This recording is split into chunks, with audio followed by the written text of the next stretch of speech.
Salut tout le monde, ici G82QC pour le Witcher 3. Aujourd'hui, contrairement à mes autres petits vidéos, les cours, les shortcuts que je fais, on va faire un tutoriel sur le jeu du Gwent. Il y a beaucoup de monde qui n'arrivent pas à compléter la collection, à gagner convenablement, au point où la plupart se tannent puis ils abandonnent l'idée de faire cette série de quests-là qui est à part. C'est compliqué pour certaines personnes. Donc aujourd'hui, ce qu'on va faire, je vais vous expliquer en détail l'utilité des cartes, quelle carte sert à quoi. Je vais vous parler des royaumes. Puis là, je suis actuellement en face d'un NPC. On s'apprête à faire une partie de Gwent. Donc, on va pouvoir, je vais pouvoir vous montrer là, un petit truc là, pour savoir comment gagner aussi. Je connais le jeu par cœur. En fait, je l'ai acheté là, à sa sortie là, en 2015, puis j'ai complété le jeu une bonne douzaine de fois depuis. La collection du Gwent, puis les quêtes de Gwent, ainsi que le tournoi au Passiflore et le tournoi de Beauclair à Toussaint. Je l'ai fait tout le temps. Je les ai toujours gagnés. Donc aujourd'hui, ce que je fais, c'est que je mets à votre service mes compétences pour le fameux Gwent. Donc, en commençant ici, première chose à savoir, c'est que le Gwent va se séparer en quatre royaumes différents. On a le royaume du Nord, on a les Scoia'tael, on a les monstres et le Nilfgaard. Chacune des factions va avoir son avantage. Pour ce qui est du Nilfgaard, c'est la faction qui a les cartes ayant la plus haute valeur. Si on descend là, dans nos mains, ici, dans nos paires, on voit là, que attaque de siège, attaque à distance, ils ont des cartes de valeur de 10. Si on compare avec les autres factions, qui, eux, vont avoir la carte la plus élevée, une 8, ben, Nilfgaard, ils ont des cartes de 10. Ils n'en ont pas des masses, ils en ont 2. À moins qu'il y en ait d'autres en cours, là, qu'on récolte par une raison X que j'ignore, que moi, je n'ai jamais trouvé. Mais, donc, ça, c'est le point fort des Nilfgaard, ainsi que les cartes médecine. On voit une carte ici avec un cœur puis un plus dedans. Ces cartes-là, je vais l'expliquer tantôt, mais ça peut être très utile quand on joue avec les cartes du Nilfgaard. Pour ce qui est des cartes monstres, son point fort à lui, c'est qu'il est dans toutes les cartes du jeu, ici, on voit que lui, il en a 36 actuellement. Contrairement là, aux autres factions, peut-être à part Scoia'tael, mais disons qu'on va inclure Nilfgaard et Royaume du Nord, où ils vont avoir le nombre de cartes d'unité, 23, Nilfgaard, ils vont en avoir 25, ils vont en avoir le moins possible. Mais on va regarder toutes les meilleures cartes possibles, toutes les cartes spéciales. Le monstre, vous voyez, lui, il en a 27. Je pourrais même en rajouter si je voudrais. Je ne le ferai pas parce que c'est des cartes de base valeur, fait qu'on n'en a pas vraiment de besoin. Mais le point fort de la faction des monstres, c'est qu'ils vont avoir énormément de cartes. Et regardez dans les cartes ici à droite, toute la quantité de cartes spéciales qu'ils ont, surtout ceux-là ici. Ces cartes-là avec les 2 têtes. Si je jette mon mastodonte Arakas ici, ben toutes les cartes Arakas identiques. Là, elle, c'est une 6, mais toutes les cartes Arakas ici, Arakas, vont être jouées automatiquement. Si ailleurs, je jouais ma carte Vampire, qui est la 5 ici, ben, toutes les cartes Vampire vont être automatiquement étalées sur le jeu. Ce qui va rajouter à ses points total de sa main. Même chose avec les Neckers, puis les Ghouls. Ghoul étant 2-4, il fait pitié là-dessus, j'en ai pas d'autres malheureusement. Fait que je pourrais quasiment les enlever, mais on va y garder quand même parce qu'éventuellement on va en avoir plus. Donc ça, c'est ce qui est pour le point fort des monstres. Les Scoia'tael vont avoir quelques-unes comme ça des monstres. On voit ici, là, Contrebandier, Avcor. Je pense qu'il y en a 3. Oui, il y en a 3 ici. Puis après ça, il y a les escarmoucheurs nains. Ils vont en avoir 3 également. Escarmoucheurs elfes qui vont en avoir également 3. Puis ensuite, Scoia'tael, son avantage est qu'il possède ces cartes-là ici, que les autres factions n'ont pas. Ils ont le choix de l'attaque de mêlée et l'attaque à distance. Ces cartes-là, quand vous allez les jouer, vous avez le choix de les mettre soit dans les attaques à mêlée ou les attaques à distance. C'est la seule faction qui ont l'option de faire ça. Ils ont même un héros ici à quelque part qui peut le faire. Où est-ce que tu te caches? Bon, t'as quelque part, je ne sais pas où. Je ne l'ai peut-être pas ramassé encore. Bref, ça c'est le point fort des Scoia'tael.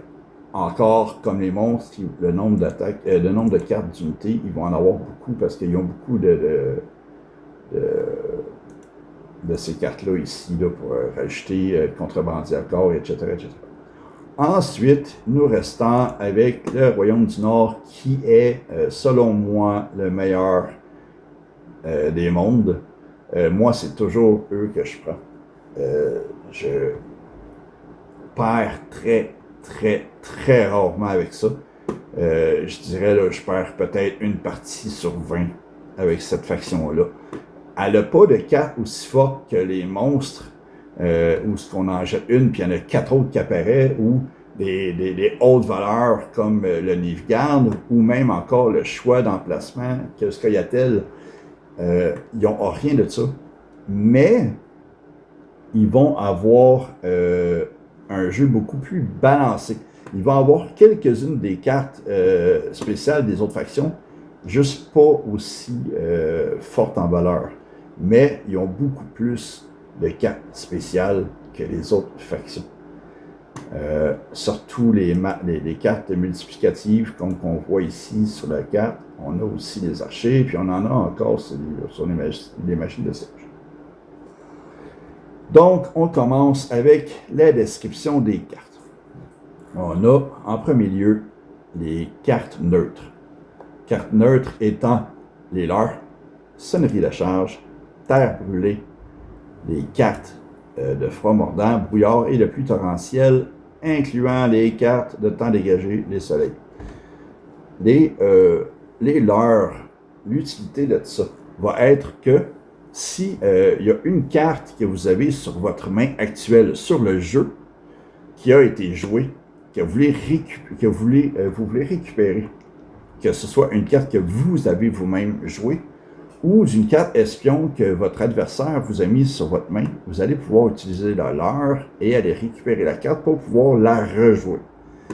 C'est extrêmement utile, d'où pourquoi j'en ai tout le temps une ou deux dans mon inventaire, idéalement 2. Ça peut toujours aider, surtout s'il vous reste une carte, que vous avez une carte espion de jouer déjà en ce moment sur votre jeu, puis que l'adversaire, il y a encore 4 cartes, vous allez utiliser la leurre, vous allez aller chercher la carte espion pour la rejouer. Ça va leur donner la valeur de la carte, oui, mais ça va vous donner 2 cartes supplémentaires. Je vais revenir avec cette carte-là très bientôt. Les cartes sonnerie de charge qui va servir à doubler la valeur totale de la ligne. Donc, si vous mettez la carte de sonnerie à la charge sur la ligne offensive frontale, qui est l'attaque avec les épées, toutes les cartes vont être doublées. Si vous les mettez sur les cartes de combat à distance, toutes les cartes à distance vont être doublées de même titre que les cartes de siège. Attention, les cartes leurres, les cartes de sonnerie à la charge, les cartes de terre brûlée, les cartes neutres d'intempérie vont jamais fonctionner sur les cartes héros. Les cartes spéciales comme ça, là,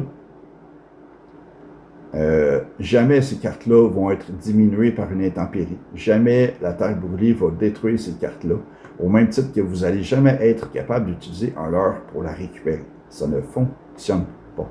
Une fois que cette carte-là est jouée, la valeur va toujours rester la même, puis elle va rester là tout le long de la manche.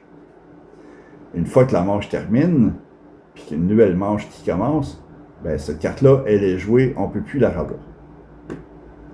Ensuite, la glace va servir à réduire à 1. Elle ne va pas réduire de 1, mais elle va réduire toutes les cartes de valeur 2, 4, 6, 8, 10. Elle va les rendre à valeur 1. Donc, si vous avez une carte de valeur 10 sur le jeu, que vous mettez la carte là, ben, elle va valoir 1. Si vous utilisez ça sur une carte glace, ben, la carte qui est de valeur 1 va tomber valeur 2.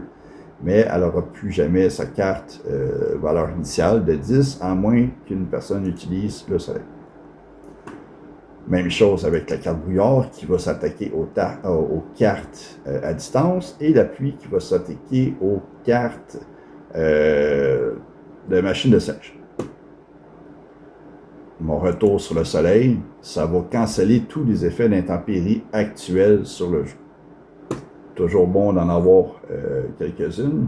Dans ma main, vous voyez, j'ai toujours 2 soleils. J'ai 2 terres brûlées, une sonnerie à la charge et 2 leurres. Ça, c'est toujours ma main de départ. Ensuite, les premières cartes que vous voulez ajouter à vos mains vont toujours être les cartes héros. C'est les cartes les plus importantes à avoir dans sa main en tout temps. Moindrement que vous avez une nouvelle carte héros, allez la mettre dans vos mains.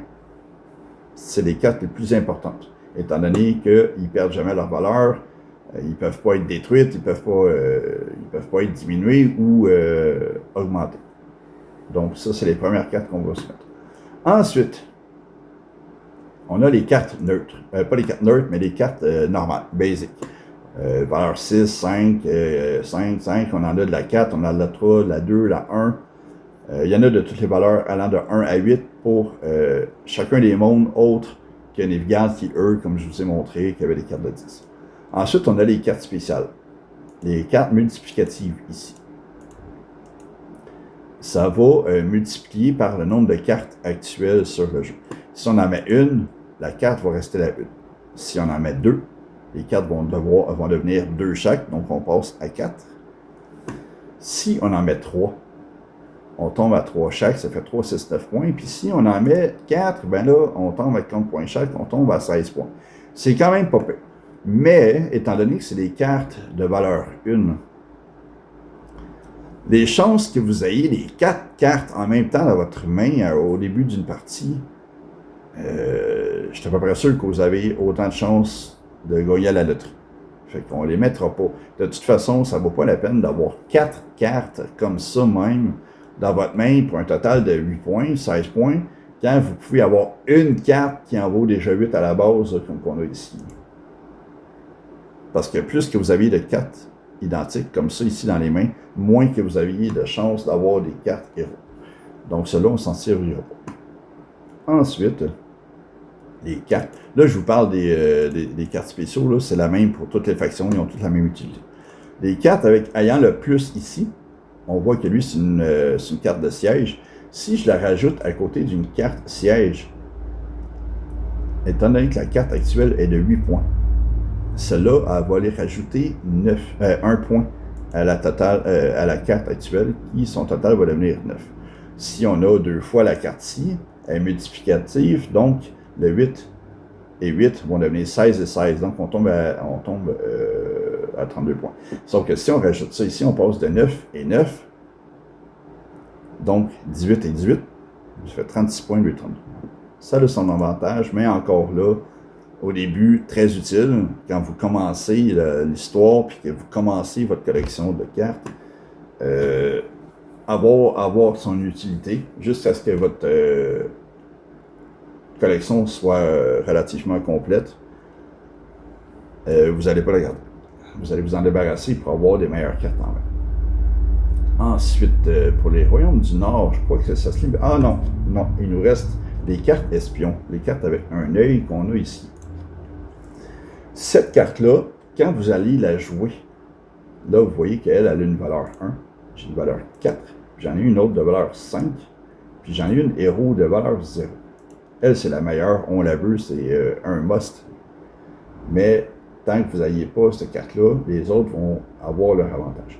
Ce que ça va faire, c'est que quand vous allez jouer, exemple, la carte ici, Dijkstra, Sigmiramon, ça va donner une valeur de 4 à votre adversaire. Donc, vous leur donnez 4 points. Mais en contrepartie, elle va vous rajouter 2 cartes à vos mains restantes. Donc, si vous reste 2 cartes en main et que votre adversaire il a encore 6 cartes, vous allez jouer ça, ça va leur donner 4 points, mais ça va vous rajouter 2 cartes. Donc, vous allez passer de 1 carte à 3 cartes. Vous allez faire la même chose avec celle-là ou avec ça. Ça, c'est ce que les cartes espions vont faire. Ensuite, il y a des tactiques à faire avec ces cartes-là. Si vous avez un leurre, gardez en tête que les adversaires ils ont aussi des leurres. La première chose à faire en début de partie, vous allez aller chercher votre carte espion la plus haute, qui est la 5, puis vous allez aller la jouer. On va croiser les doigts que votre adversaire a un leurre, parce que lui, ce qu'il va faire, la première chose qu'il va faire, c'est qu'il va aller chercher cette carte-là, puis il va la jouer à son tour. Donc, ça va vous rajouter de 5 points. Ensuite, ce que vous faites, c'est que vous allez aller chercher les plus petites valeurs et vous allez les jouer. Commencez pas avec les petites, parce que lui, il va aller chercher celle-là, il va la jouer contre vous, ça va vous donner 1 point, mais vous allez être pogné à leur donner une plus grosse valeur. Donc, vous leur donnez plus de points qu'il va vous en donner. Commencez en premier avec cette carte-là, en espérant qu'il y ait un leurre qui la prenne et qui vous la transfère, puis vous, en échange, vous allez leur donner les 4 de plus petite valeur. Les autres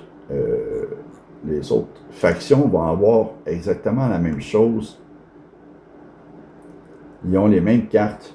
La seule différence, c'est que ici, les Scoia'tael, vous voyez la différence, ils ont cette carte-là. C'est la seule faction qui possède ce jeu-là.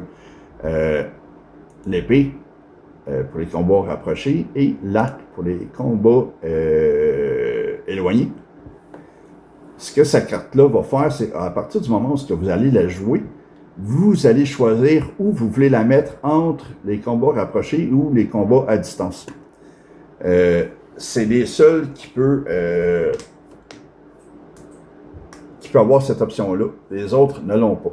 C'est une des avantages que les Scoia'tael ont. Il y en a plusieurs comme ça ici. Aussi, Scoia'tael, je ne vous ai pas parlé de la carte chef des Royaumes du Nord parce qu'ils ont sensiblement toutes les mêmes. Je vais y revenir avec ça un peu plus tard. Mais les Scoia'tael vont avoir une carte qui vous tire une carte supplémentaire au début du jeu. Donc, à la place d'avoir 10 cartes comme tout le monde, vous allez en avoir 11. Ça peut avoir son avantage, surtout si ça vous donne une carte héros que vous auriez aimé avoir. Ça peut être utile. Ensuite, même chose que les autres chefs des autres factions, ils ont une carte pour du brouillard. Lui, celle-là, elle va donner le même effet que la glace. Vous avez le brouillard, vous avez... bref, vous avez plusieurs choix. Prenez le temps de les lire comme ça. Monstres, même affaire. Eux autres, leur point fort, c'est ces cartes-là. Je vous l'ai montré, si je me souviens bien tantôt, là, si je joue cette carte-là, qui est la carte noire, ben toutes mes autres cartes noires vont être automatiquement mises sur la table sans même que je les joue. Donc, on passe de 6 à 18 points d'un coup. Après ça, on va mettre la vampire, qu'on passe de 5 à 5, 9, 13, 17 points d'un coup. La valeur totale des mains vont augmenter extrêmement rapide. Ça n'a pas de bon sens. C'est une des factions les plus dures à jouer contre. Il faut être extrêmement tactique, un peu comme les échecs. Donc, désolé pour la petite pause, j'avais quelque chose à faire avec ça. Donc, ouais, les monstres, là, ils ont beaucoup de cartes comme ça. En fait, la majorité, ils sont tous comme ça. moindrement que vous jetez une carte de même, toutes les cartes du même nom vont être jouées automatiquement sans même que vous ayez à les poser vous-même. D'où l'importance pour la faction des monstres d'avoir dans ces nombres de cartes d'unité, en avoir le plus possible. Plus vous en avez, mieux c'est. Assurez-vous de toujours, dans vos mains, avoir des cartes spéciaux. Des cartes avec des affinités spéciales, plutôt que des cartes normales comme ça. Ça n'a aucune valeur quelconque. Ils ont la valeur de 4, là, mais je veux dire, ils n'auront pas. Ça ne va pas vous aider à proprement là, dans vos mains. Il y a la carte de Jaskier, j'ai oublié de vous montrer tantôt là, sur le Royaume du Nord. Ils les ont toutes. La carte Jaskier, la horn ici comme ça va faire le même effet que de mettre une carte de sonnerie à la charge. La différence, c'est que la carte de sonnerie à la charge, vous allez pouvoir la poser dans n'importe quelle des 3 lignes, soit la ligne de front, la ligne de distance ou la ligne de siège. Contrairement à Jaskier, qui, elle, étant donné que c'est une carte de front, elle va doubler la valeur des cartes de front seulement. Donc, bonne à avoir, ça peut être utile. C'est rare que je la joue, là, mais quand je l'ai, je vais en profiter, pourquoi pas. Ensuite, il y a la carte Phoenix. Est-ce que... Non, je pense que... Ah oui, je l'ai ici. Celle-là ici, elle a un peu le même attribut que les terres brûlées comme ça. Les terres brûlées là, qui va détruire la carte ayant la plus haute valeur du jeu. Si vous jouez contre les monstres, puis que les monstres ont 6 cartes de valeur 6 sur le jeu, puis que vos cartes à vous sont 2, 3, puis 4 points, puis 5 points, ben ça va détruire toutes les cartes niveau de valeur 6. Si c'est les cartes niveau de valeur 8, ça va détruire les 8 ou les 10, en tout cas, vous voyez le pattern. Par contre, assurez-vous d'avoir des cartes de moins haute valeur, parce que si vous voulez détruire ces cartes de niveau 8, de valeur 8 à son adversaire, puis que vous avez des cartes 8, mais ça va détruire vos cartes à vous aussi.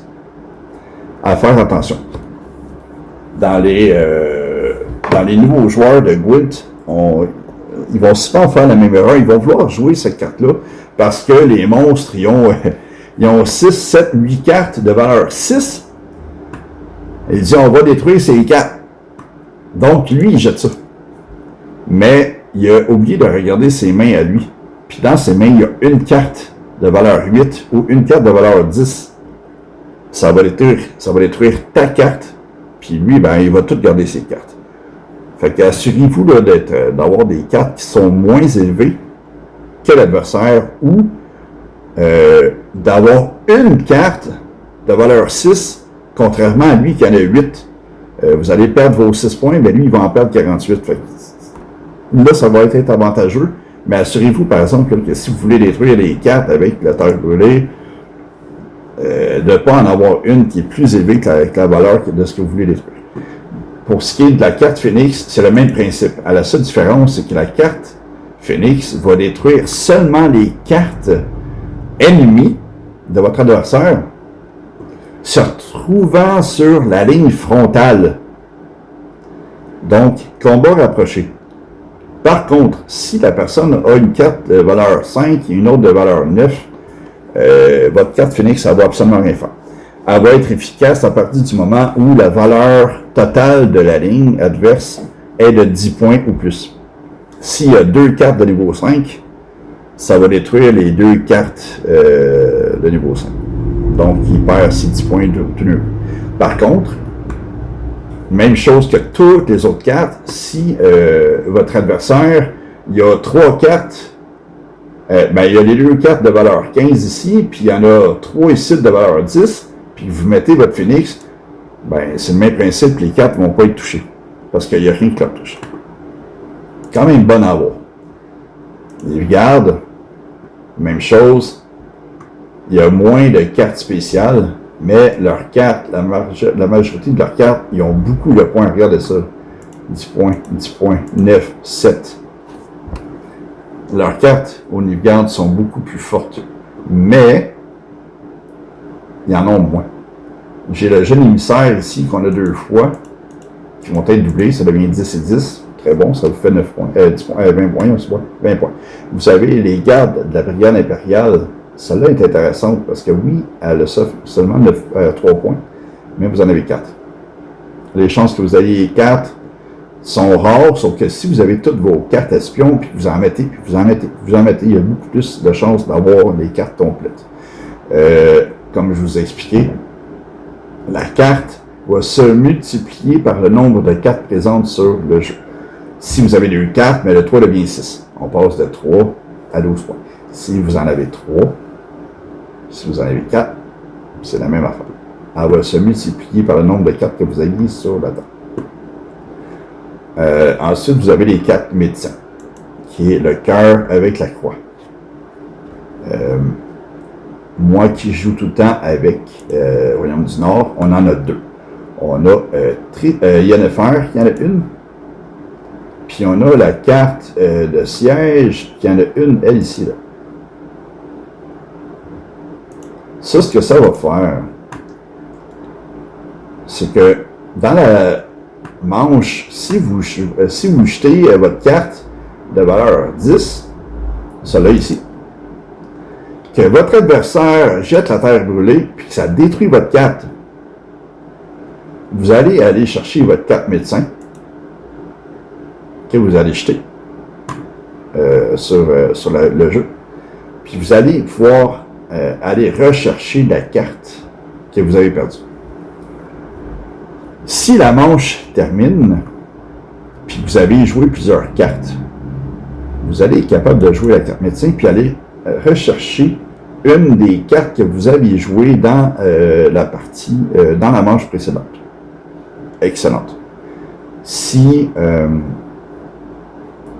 votre adversaire a jeté une carte espion que vous n'avez pas récupérée dans la manche précédente, puis que vous n'avez pas de l'heure, vous allez pouvoir jeter votre carte médecin, puis aller rechercher la carte espion pour la jouer sur votre adversaire. Oui, ça va encore une fois lui donner la valeur des points. Donc, si vous donnez cette carte-là sur le côté de votre adversaire, oui, vous allez leur donner 7 points, mais vous allez récupérer 2 cartes supplémentaires. Donc, à vérifier, si vous avez la chance entre aller chercher celle-là, puis aller chercher celle-là, ou aller chercher celle-là, bien, allez jouer celle-là. Vous allez leur donner bien moins de points que si vous jouez celle-là. On s'entend? Donc, voilà pour les cartes médecins. Je pense qu'on a fait le tour des spécialités. Même chose ici, là, c'est le même principe que les cartes pour les monstres. Quand vous allez jouer soit Gérald ou Ciri, automatiquement, même si vous ne les savez pas en jeu, vous allez avoir votre carte sur le jeu, puis vous allez avoir Ablette qui va être additionnée automatiquement. Donc, vous passez de 15 à 18. Donc, voilà pour l'explication de l'ensemble des cartes et des royaumes. Prenez, comme je vous ai dit, le temps de lire convenablement les cartes chiffres. Nilfgaard, ils ont une carte qui fait chier, je suis désolé pour le langage, elle va canceller votre 4 chiffres. Peu importe la carte que vous avez, le Nilfgaard possède une carte, annule la capacité de chiffre de votre adversaire. Peu importe la carte que votre adversaire a ou que vous avez, si la personne qui joue avec la Nilfgaard a cette carte-là, bien, vous allez perdre l'efficacité de votre carte. Elle ne sert plus à rien. Donc, c'est à voir. Moi, ce que je fais, c'est que je prends ma faction préférée, puis, comme je vous ai dit, on s'apprêtait à jouer contre un NPC. Donc, on va commencer la partie, puis on va voir de quoi ça a l'air. C'est mon adversaire qui commence, puis on voit que lui, il joue avec la faction des monstres. On va regarder les cartes qu'on a. Regardez, là, j'ai 4 cartes neutres. J'ai ça là ici, puis j'ai Josky qui me donne le même effet. Quelles sont mes autres cartes? J'ai ça là ici, tant mieux, tant mieux. Bon. J'ai celle-là qui est des cartes multiplicatives, mais j'en ai juste une. Fait que c'est un petit peu inutile. J'ai Josky ici, qui va multiplier la valeur de cette carte-là, étant donné que si je joue celle-là, ça va aller sur le board de mon adversaire. Même si je joue Josky, la carte va rester 4, puis les points vont être ajoutés à lui et non à moi. Donc, ce que ça va faire, c'est que mon Josky va doubler la valeur de cette carte-là. Maintenant, j'en ai juste une. Fait que ce qu'on va faire, étant donné que j'ai ces deux-là ici, je vais me débarrasser de elle. J'ai une carte médecin, excellent. Je n'ai pas de carte. Oh, j'ai une fleur, j'ai une terre brûlée. Cela, on les garde. Là, ce qu'on va faire, étant donné que j'ai quand même juste une ici, on va se débarrasser de celle-là. Et voilà. J'ai été chanceux, j'ai poigné celle-là ici. On va voir ce qu'il va jouer. Ah oui. Tactique à employer contre l'adversaire qui joue avec les 4 monstres. La façon la plus simple de gagner avec eux, ça va être de lui faire dépenser le plus de cartes possible. Là, vous voyez ce qu'il a joué. Là, il a joué à 5. On va jouer celle-là, étant donné que c'est ma seule. J'ai pas son doublon, fait que ça va être inutile. Là, ce qu'il va faire, il va doubler. Il double la valeur. Je pourrais aller jouer ça ici. Sauf que ça me servirait à rien parce que ça va détruire ça ici, mais toutes les autres cartes qu'il va mettre après ça vont être doublées d'une façon ou d'une autre. Ce qu'on va faire, on va essayer d'aller rajouter des cartes. Comme je vous ai dit, le truc contre les monstres, ça va être de lui faire dépenser le plus de cartes possible. On va aller rajouter ça ici. Il faut qu'il mette ses cartes monstres spéciaux. Là, il ne le fera pas. Eh oui. On va se rajouter les cartes. En espérant qu'ils prennent un leurre puis qu'ils viennent la jouer contre vous. Ah bon, il a arrêté là. D'accord. Non. Et voilà. On a gagné la première manche. Lui, il garde sa valeur de 4, évidemment, parce que les monstres, quand on joue une partie, quand on change de manche, les cartes, ils vont toujours garder une carte jouée, puis ils vont la laisser là. Désavantage. Là, étant donné que lui, étant donné qu'il a perdu la première manche, il n'arrêtera pas. Il va tout mettre ses cartes. Peu importe ce que vous faites, faites attention pour vous faire avoir. Là, on a une carte de différence. Ça va être à nous. Moi, je veux voir c'est quoi les cartes qu'il va jouer. Fait qu'on va aller mettre ça ici. Doubler la force de nos catapultes, même si on n'en a pas. Parce que ça nous fait passer un tour. Lui, il va aller mettre ses cartes. Et voilà, regardez ça. C'est ça que ça fait, ces maudites cartes-là. Mais ça y fait baisser ses cartes. Je vous ai parlé tantôt de la carte Phoenix. Dès que c'est une valeur de 10 et plus, sur cette ligne-là, elle va être efficace. Si c'est moins si c'est 9 et moins, elle ne servira à rien. Là, on a 4 x 4 sites, 16 points. Je peux prendre ça ici. On va aller y faire mal un peu. Et voilà. Il faut qu'on y fasse gaspiller ses cartes le plus possible. Il va s'en mettre encore. Et voilà.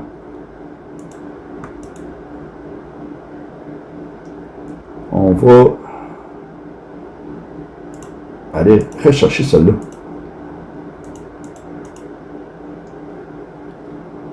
Et oui, c'était bien sûr.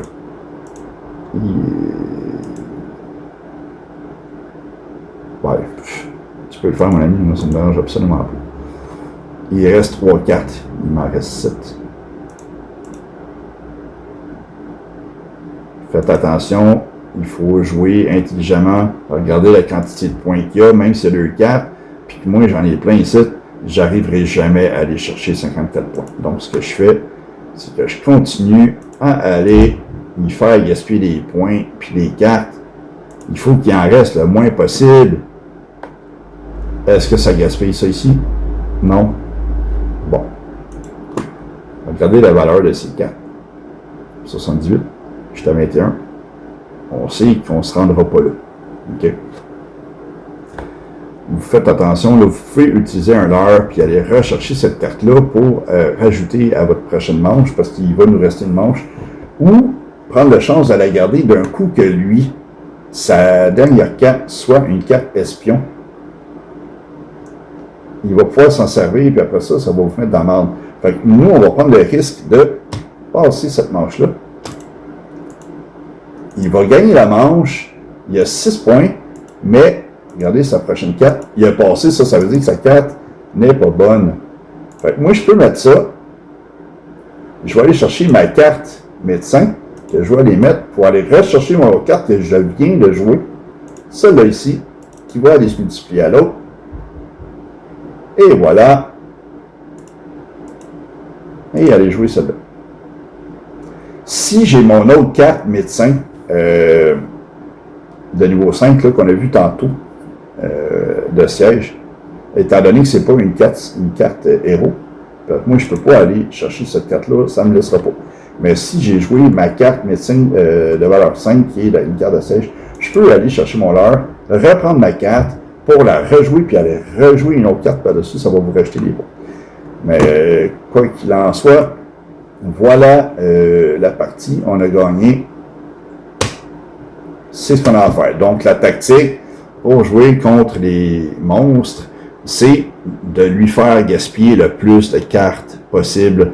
Jouer vos cartes les plus faibles, les moins importantes, pour y gaspiller. Jouer votre carte chef qui va doubler la force de vos unités, même si vous n'en avez pas, parce que ça va vous faire gaspiller un tour en gardant vos cartes, puis en lui faisant gaspiller les cartes à lui. Donc voilà pour la tactique pour le jeu contre les monstres. Évidemment, Scoia'tael, ils ont beaucoup de cartes semblables. C'est aussi une tactique à employer. Pour ce qui est de Nilfgaard, la tactique va être de lui faire gaspiller ses cartes les plus fortes. Donc, vous allez jouer des cartes spéciaux que vous avez sans nécessairement mettre vos cartes les plus fortes. Et il faut le forcer à mettre ses cartes de 10 points. Parce que lui, inévitablement, il va aller mettre la carte sonne à la charge pour doubler la valeur de ses cartes. Une fois que les deux cartes sont mises, si vous en avez une, tant mieux. Vous allez jouer la terre brûlée qui va liquider ses cartes. Mais je vous le dis, 95% du temps, ils vont tout le temps avoir une carte médecin puis ils vont aller la récupérer. C'est un risque à prendre, mais c'est aussi quand même la tactique à utiliser contre les cartes Nilfgaard. Pour ce qui est du monde qui joue les autres factions puis qui joue contre les Royaumes du Nord, la tactique est de toujours attendre que les Royaumes du Nord utilisent les mains multiplicatives. Vous avez vu, là, j'ai joué des cartes de 4 points qui sont devenues 8 et 8. Attendez que les Royaumes du Nord jouent ces cartes-là, puis ensuite utilisez les cartes terre brûlées, parce qu'on sait qu'il n'y en aura pas d'autres. À moins d'avoir une carte médecin, puis encore là, il va jouer sa carte médecin, puis il y en a une seule qui va revenir, la valeur reste la normale, elle ne sera pas multipliée. Donc, voilà pour ce qui est du tutoriel du Gwent. J'espère que ça vous a aidé. N'hésitez pas à m'écrire des commentaires si vous avez des questions, si vous avez des suggestions ou si vous voulez d'autres trucs. Ça va me faire plaisir de vous répondre. On va fermer celle-là, on a fini. Pour ce qui est le monde qui commence, n'oubliez pas de jeter un coup d'œil des fois à votre livre ici. Ça va vous dire le nombre de cartes qui vous restent. Vous voyez, là, moi, en ce moment, il m'en reste 2 à Velen et 2 à Skellige. Carte Skellige, c'est sûr que je peux aller fouiller. C'est clair que j'en ai manqué une à quelque part. On va aller à Skellige. Il y a une place là, que je ne suis pas allé qui aurait une carte. J'ai pourtant fait tous les villages.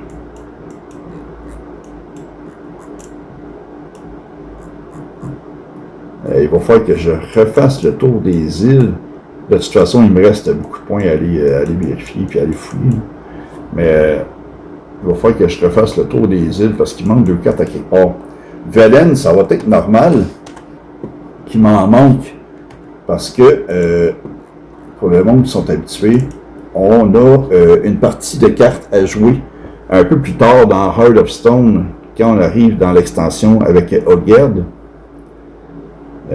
Si je me souviens bien, là, il y a deux personnes contre qui on va jouer aux cartes. Une pendant le mariage avec Shani, puis une quand la fille là, elle vient vous voir pour retrouver les traces de son ami qui a probablement été tué, puis qui vous appelle les yeux de chat. Vous allez être capable de jouer une carte. Je pense que vous jouez une partie. C'est-tu contre elle? Non, en tout cas, c'est contre un autre personnage. Là, vous allez jouer une partie contre lui. Là, ça va vous donner une des cartes. Puis Puis pendant le mariage, là, vous allez pouvoir jouer une partie qui va vous donner la deuxième carte. Skellige, il va falloir que j'aille vérifier, il m'en manque 2. Le truc, quand vous commencez à partir du tout début du jeu, plus vous avancez dans l'histoire, plus vous allez vous promener de village en village. À chaque fois que vous arrivez à un village, là, quand vous arrivez là, à Blanchefleur, vous avez Bram, que vous allez rencontrer Bram ici, qui se fait attaquer par le Griffon. Vous allez le retrouver un petit peu plus tard, installé juste ici au pied de l'auberge. C'est un vendeur marchand. Allez dans son inventaire, il y a des cartes que vous pouvez acheter, achetez-les. Ensuite, sa cousine, l'aubergiste, vend aussi des cartes. Allez toutes les acheter. Ça va vous faire des cartes de moins à récupérer. Ensuite, c'est tout pour Blanchefleur. Vous allez commencer à Velen. Ensuite, en sortant de...